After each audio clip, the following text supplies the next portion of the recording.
Step 11 is securing the lengths from front to back on each side, which are 3 separate pieces that need to be put together.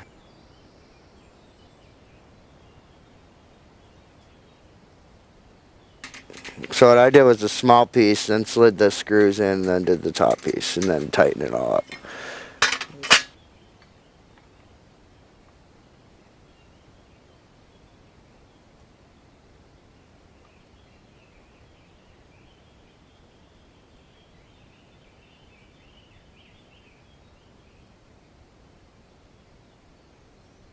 When you put the top rails in, it definitely flexes in the middle, especially on the 8x20. The 8x12 didn't do it as much.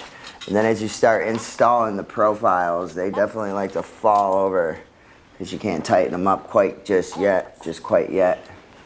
Once you start putting the polycarbonate in, it gets more rigid for sure.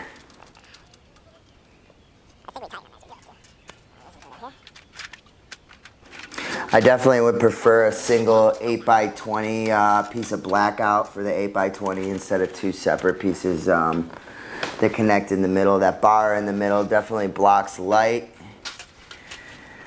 and it makes it hard with the supports for it. It makes it hard to get around in there.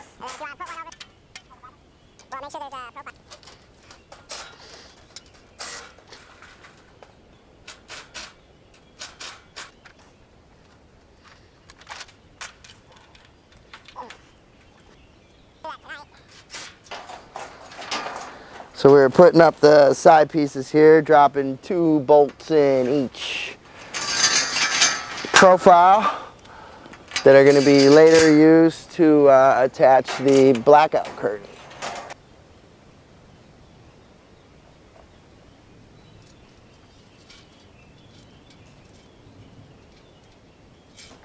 So there's 2 profiles that came in the box that are not labeled. They're both 7884. They go here and here on each side of the door.